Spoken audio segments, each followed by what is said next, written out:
Hi,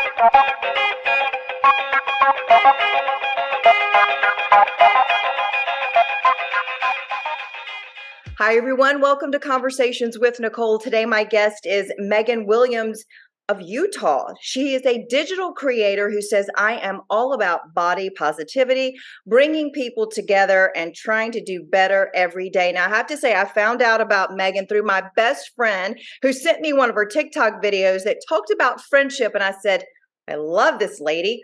I've got to find her, track her down, and have her on my show. She's funny. She speaks from the heart. She speaks with love and kindness. Megan, I'm so happy to have you on the show. Thank Welcome. you. I'm so excited to be here, honestly. Talk about your platform and how this all started for you and your story and your family. We all want to know more. Okay, sounds good. Well, I don't know. I kind of grew up being the black sheep, like seriously, in my neighborhood, I was always the weird one and like just genuinely. And I grew up in a neighborhood, at least in Utah, everyone here is blonde, super skinny. Like that's just how it is. And so here I am, this girl with all these different opinions. And I was always thick. I was always a curvy girl, even since I was little. I think I started getting my curves. You call yourself a thick girl. Yes, exactly. So like I always had curves, even when I think I started getting my curves when I was 12. I was done growing when I was 12. So I was 5'7" with curves and I was 12. And I would go throughout the halls and people would think that I was the teacher. And I was like, no, I'm 12 actually.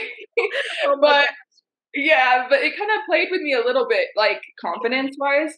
And I started doing my own work and just really working on myself, my confidence.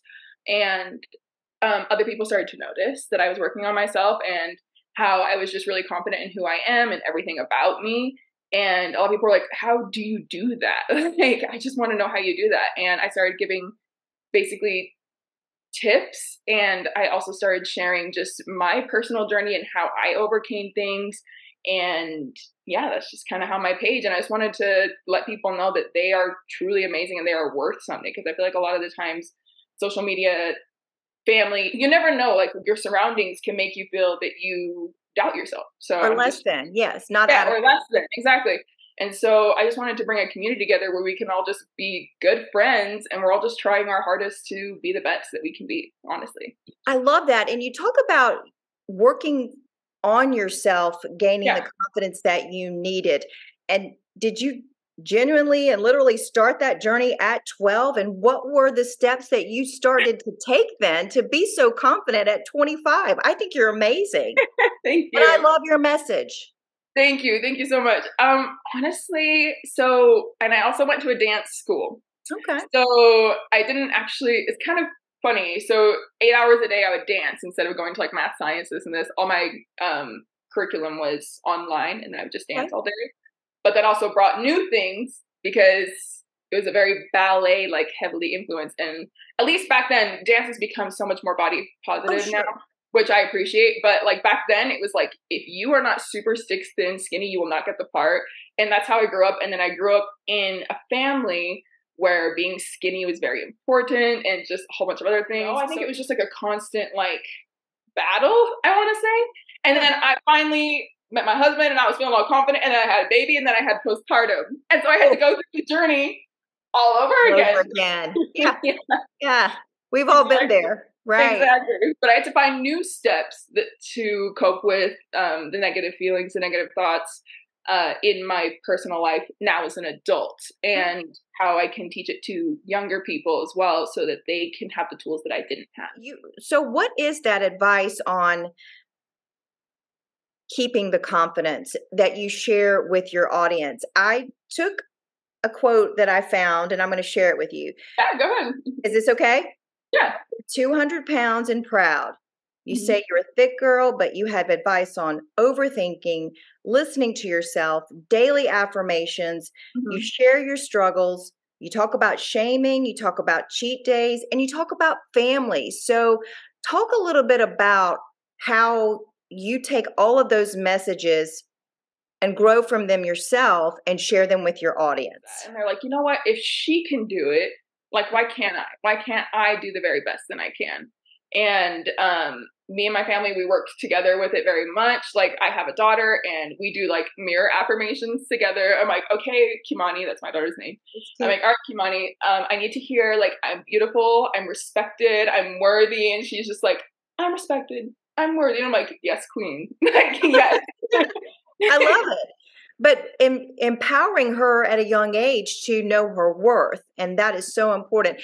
And you also talk about just because you're a bigger person doesn't mean you're unhealthy. That's something that you share a lot. You share healthy eating habits, you work out, you do things that are for good mind, sound, and body. Talk about that and helping people understand you don't have to be a stick person to be, quote, healthy. Be healthy. Exactly. Right. That's probably my most controversial topic on my page. Sure. I get so many people saying that I'm like inspiring unhealthy eating habits and stuff like that, which is not the case. Sure. But again, back to my childhood, I was 150 pounds at 12. And the doctor was like, yeah, I want you to be around 110, 120 pounds. Now, I was skin and bones at 150 pounds, like, which is crazy. So I just like showing people that weight can be distributed so differently. Like, it's not just like, oh, you're over 180 pounds. Oh, well, you're obese at that point. It's like, no, like I ran a Spartan after I gave birth to my daughter, and I eat healthy, I work out daily. But I still am usually, my healthy weight is usually around 190 to 206 pounds is usually about my healthy weight. And I feel like a lot of people were like, oh, wow, like I didn't know I could be healthy at a bigger weight. Like, I really just thought I had to be under 150 pounds in order to be a healthy weight. But everyone's bodies are so different. Like, they're so different. Yeah. And you can be like, oh, this is the exact weight that everyone should weigh. That makes no sense. Like, height, bone density, muscle density, everything like that.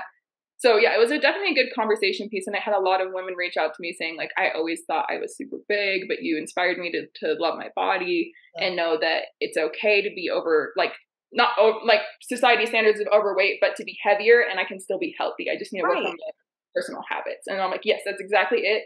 Don't compare yourself to a scale or what people think of you. You really just have to do what makes you do better every single day. Try a little bit better to eat healthier. Try a little bit better to work out more, or just be a better person mentally, physically, spiritually, everything. Like, yeah. Just every day try to do better. I love that. I think that we are seeing that we have women and men of all shapes and sizes now modeling. When you go online to order apparel from different stores, you see women of all shapes and sizes because we all are not alike. And you are showing people that very message through your life. Talk a little bit about what you do to maintain a good, healthy body at your stage in life and what you're doing, like some of the things that you do every day, and then you share them. You do a fun video and you share them, and we love it. So give me an example of that. I got you. So I actually just quit the gym, which has been kind of a new segment I started doing because a lot of people were reaching out to me and saying like, I want to be healthy, but I don't have access to a gym. I don't have the money for a gym and stuff like that. And so I was like, okay, well, I'm going to do this challenge. And because I've had a gym membership for years.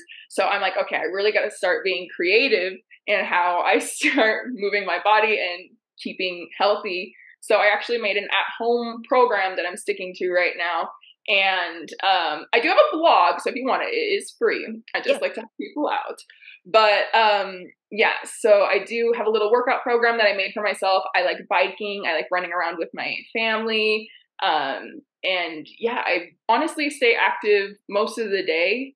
So I just make sure I keep myself active. I do dance classes. I like doing yoga classes. And then I just stick with my little at-home program. And so far it's been working pretty well. And I've been burning a good amount of calories a day. So that's great.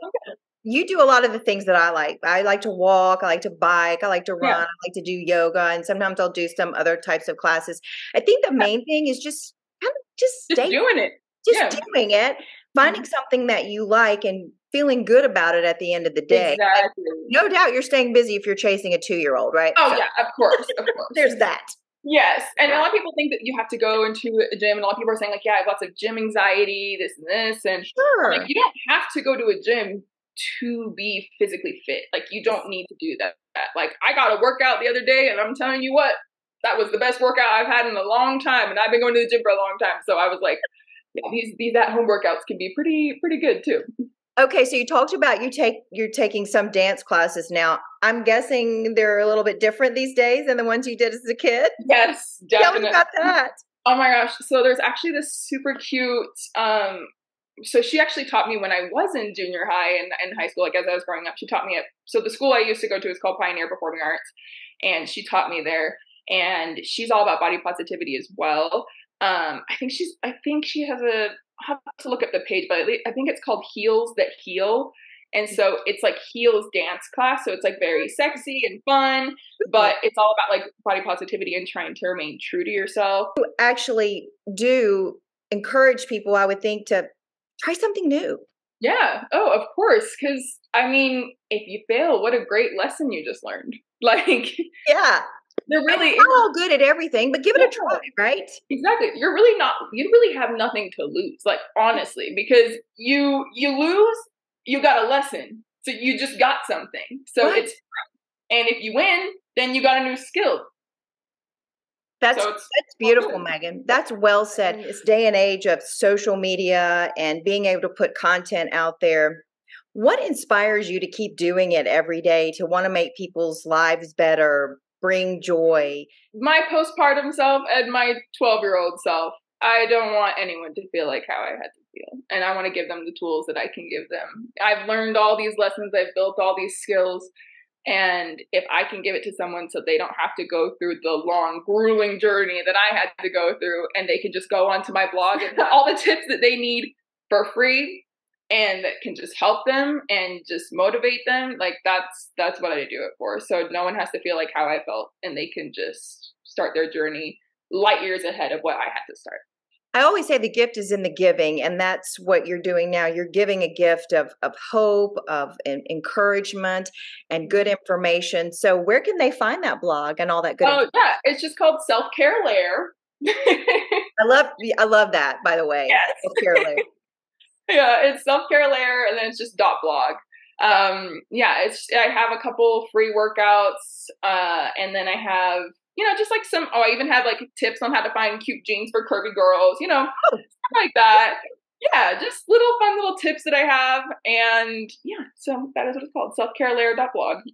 Okay, so what is one of your tips for finding good jeans for curvy girls? Oh, I got you. I'm going to put you on right now. Okay.